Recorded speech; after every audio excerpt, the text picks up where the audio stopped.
All right, welcome to geography, guys. So glad you're watching this next video. And yeah, let's get started.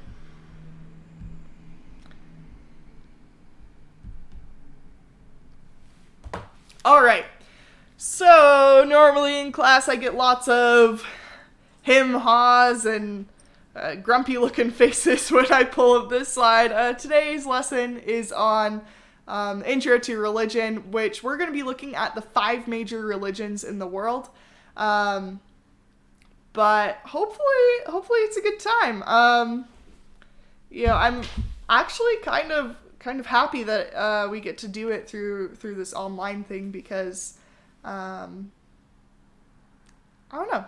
I just am pretty happy about that. There's lots of videos, lots of cool stuff that we're going to be looking at today, as well as why. So why are we talking about religion and geography? So I have a couple of reasons. First, it's a huge part of culture. It's really hard to understand a place and not look at like religion in different parts of the world. So it's a huge part of culture. It's gonna greatly impact you if you like travel to other places. You know, what's respectful, what's disrespectful, what foods you can find there, that kind of stuff. Number 2, it's really useful to have a basic understanding of people's beliefs and customs for things like business. Say your business partner is of a different faith than you, and you know, it sometimes it's just hard. You want to know more about it so you can talk about those types of things, or just be respectful, right, and have good relations with business. And then number 3, the Utah state government says I have to. So this is the World Geography Standard 3.5 that says students will explain how the basic tenets of world religions affect the daily lives of people. So that's what we're going to be looking at. And like I said, we're going to be looking at just the 5 major religions. And this actually starts our unit on Asia as well, because there is a lot of interesting things with the 5 major religions and Asia. So first up with Asia, so if we're looking at Southern Asia, we have, oh my goodness, that's my phone. Hello?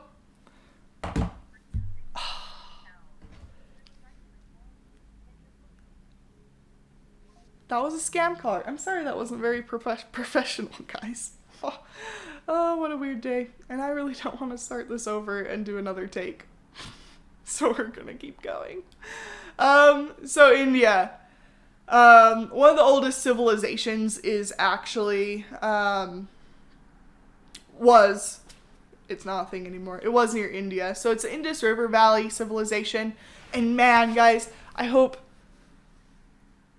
you look this up or something, because the Indus River Valley civilization had freaking plumbing, running water, baths, like, all sorts of crazy stuff going on, and they didn't have any weapons, which is also pretty crazy, which is part of the reason that they're not a civilization anymore, because, they were destroyed. But 2-story buildings, plumbing, like I said, the plumbing is like what completely blows my mind. But the Indus River Valley civilization, the Indus River Valley's up in this north kind of western part of India. It's actually mostly in modern day Pakistan. The Indus River Valley civilization had more than 1,000 cities along the Indus River. And that's where it's believed that Hinduism started. So Hinduism is a religion, and it's really prominent in India. So Indus River Valley, pretty cool, right? And that's where we're going to start to see Hinduism. Buddhism is going to start up here in this northeastern corner, a little bit, right up kind of by the Himalayan mountains, in like the foothills of the Himalayas. And that's going to start in India, and then later it'll actually spread more north. Hopefully you guys, actually, as I'm like talking about this, I'm like, oh wait, there was a warm-up today. So there's a warm-up today. It should be in the quizzes. You'll watch a video about the spread of religions. And it's just an animated map that goes through it.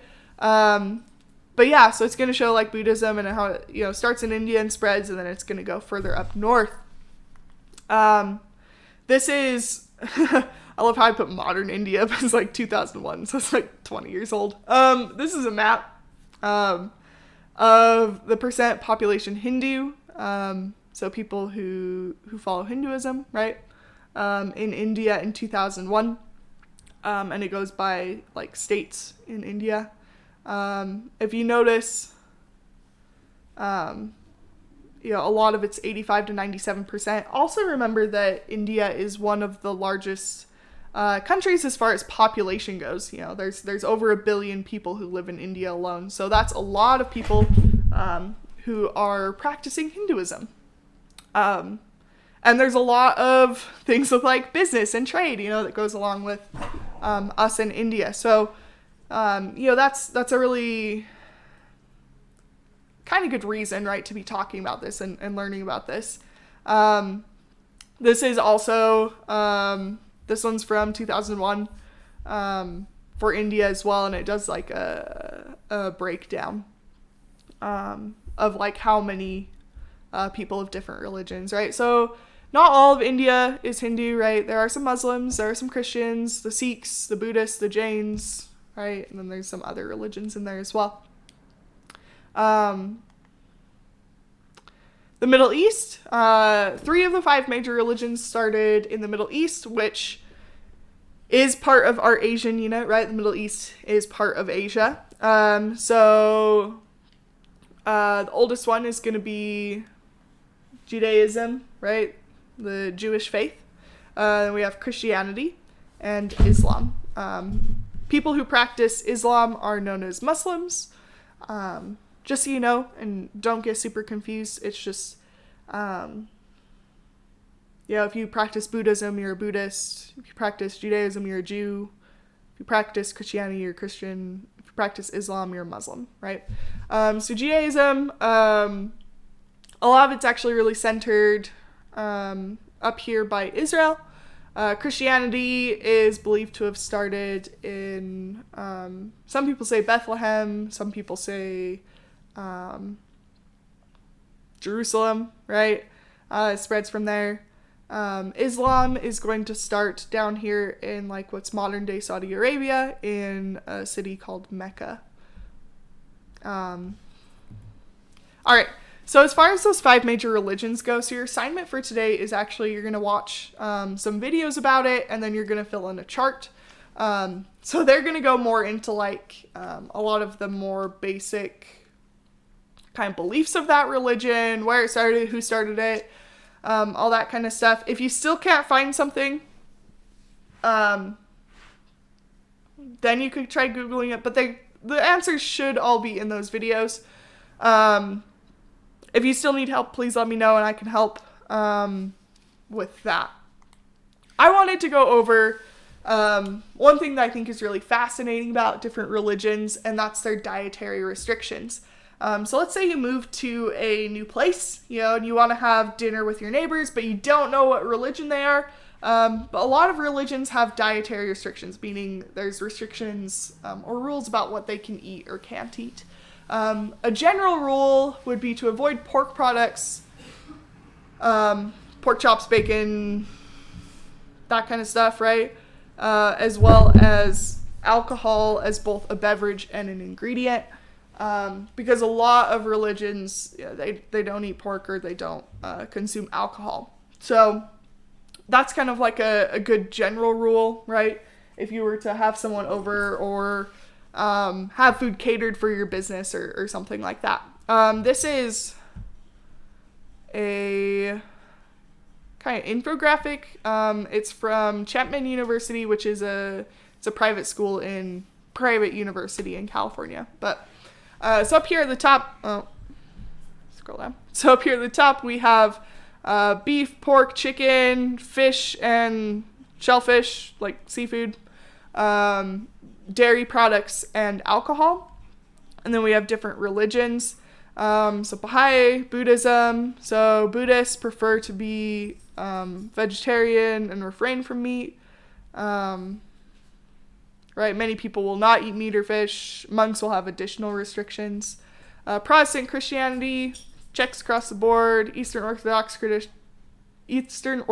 Christians checks across the board. But sometimes meat and fish are restricted in observance of a fast, which is like refraining from food for certain parts of the day usually. Hinduism, they don't eat beef, pork, chicken, fish. It's a vegetarian diet usually, but they do eat dairy. They don't drink alcohol. Islam or Muslims, so they eat the beef and chicken if they're halal, which I'll talk about in a minute. Don't eat pork, don't drink alcohol, but they do consume like dairy products and fish. Judaism, so kosher stuff, no pork, no shellfish, and they don't eat dairy with their meat, like touching their meat kind of a thing. But they do drink alcohol. I know it says Mormon, and but you know, that's the Church of Jesus Christ of Latter-day Saints, okay? I didn't make the infographic, okay? Right, Mormons are members of the Church of Jesus Christ of Latter-day Saints. They eat beef, they eat pork, they eat chicken, they eat fish, drink dairy, don't drink alcohol. So here, right, so we get a little bit more information. So they abstain from alcoholic drinks, tobacco, coffee, and non-herbal teas. Roman Catholicism, meat is restricted on Fridays of Lent, Ash Wednesday, and Good Friday. They can eat fish though, they just can't eat like beef. And fasting is also practiced in this religion. Then we have Sikhism. So it's really interesting with Sikhism because sometimes they go by the halal rules and sometimes it's kosher, depending on which specific religion or church within Sikhism that you're looking at. And then this goes, right, it talks about more things. But if you're interested in looking at that, the link is in the slideshow. So right, halal is something that you find in Islam. So halal is meat prepared as prescribed by Muslim law, which means, so we're looking at certain types of meat, but also how the animals are slaughtered and how it's butchered, how it's, cut, all that kind of stuff. Kosher is food or the premises in which food is sold, cooked, or eaten that satisfies the requirement of Jewish law. So there's like lots of things with cleanliness with being kosher. Also, to qualify as kosher, mammals must have split hooves and chew their cud. Fish they have to have fins and removable scales to be considered kosher. So things like shrimp are not kosher. Right, so if there's someone who's Jewish, who's practicing culture, they won't eat shrimp. So here's some other interesting things. So funeral traditions from around the world.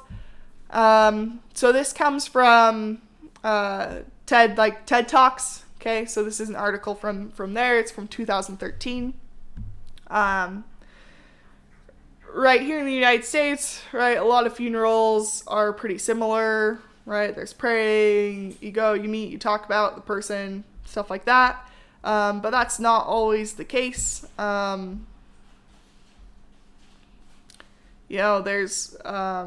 New Orleans has like jazz funerals, so it's loud, lots of music. You have mourners led by a marching band, right? Stuff like that. Here's a picture of that one. South Korean burial beads. In South Korea, there's a law passed in the year 2000 which requires anyone burying a loved one to remove the grave after 60 years. There's not a lot of space to have like burials. So cremation's pretty popular, but some families don't usually want like ashes. But there have been companies that have popped up that essentially like compress the ashes and remains into like beads that you could display in your home.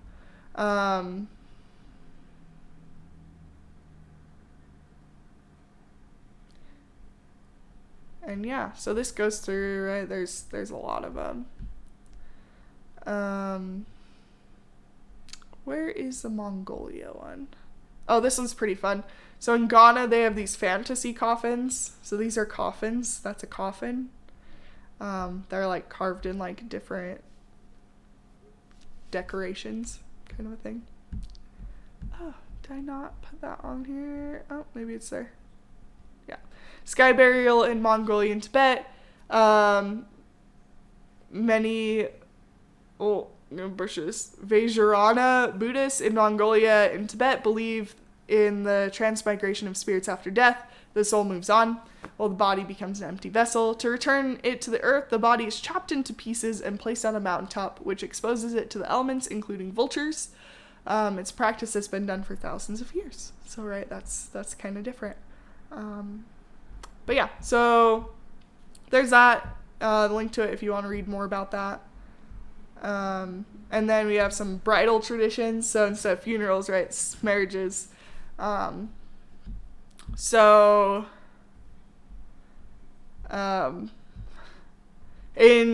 rural China, different parts of China, in the Uyghur culture, grooms shoot their brides with a bow and arrow.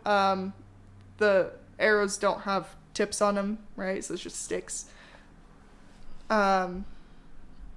There's in Scotland, the brides-to-be are taken by surprise by their friends ahead of the big day and get pelted with all sorts of rubbish such as curdled milk, dead fish, spoiled food, tar, and feathers.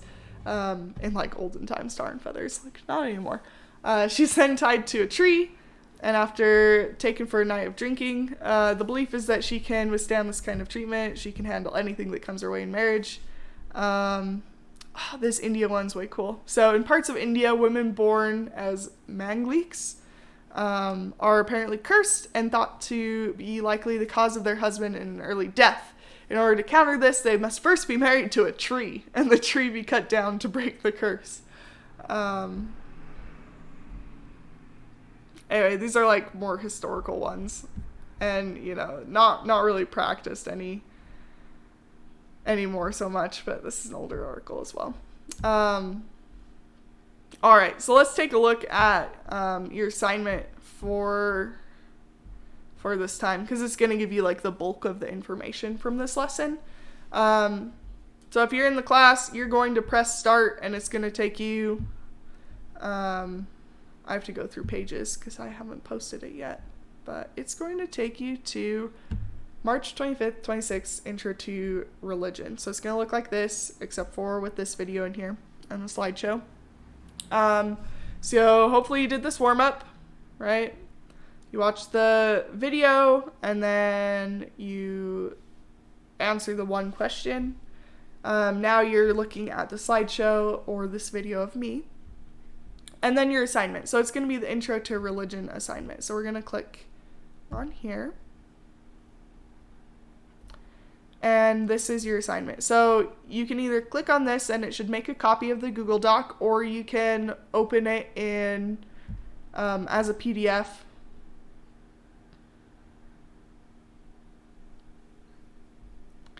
That pulls up. So it's going to come up with a chart.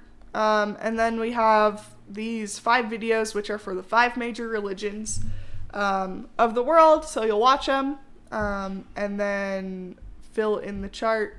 If it comes up. Anyway, so they should be in order as well. So you should be able to watch them in Canvas. I also have them in if you go to my YouTube and the YouTube playlist, I have added them to the Geography YouTube playlist as well. So you can watch them in there. It's not pulling up, so we'll pull it up. In here, we're in Geography. It is Unit 5, and this is the chart. So I've put in some examples, right? So founder, right? So you're going to go through who founded it. Okay, type that in. Place of origin is where did it start? Right. And you can just put country, or you can be more broad and say South Asia or the Middle East, right? Religious texts is, do they have like a scripture, a holy book, something like that? Does the faith have any sacred locations? Most of the time this would be like where it started, or like temples, stuff like that. Traditions, customs, and beliefs, so you need at least 2. Right, and you'll put those there, and then I put some symbols of those religions at the bottom. So once you fill this out, so you're going to submit it through Canvas. And if you have any other questions, please let me know. I want that one. Anyway, you guys have done really great. Thank you for doing so awesome with the discussion, and with like all the reflection stuff, and doing your assignments on the right days. I really appreciate all that you guys are doing. I know it's kind of a weird, really tough time. It's been kind of weird for me too. Okay, so you're not alone in this. If you do have any questions, or you're struggling with something, some element of what's going on with this online school thing, please reach out to me. Let me know. I can see if I can try and help. And yeah, I hope you guys have a great day. I sure miss you guys. And yeah, have a great day.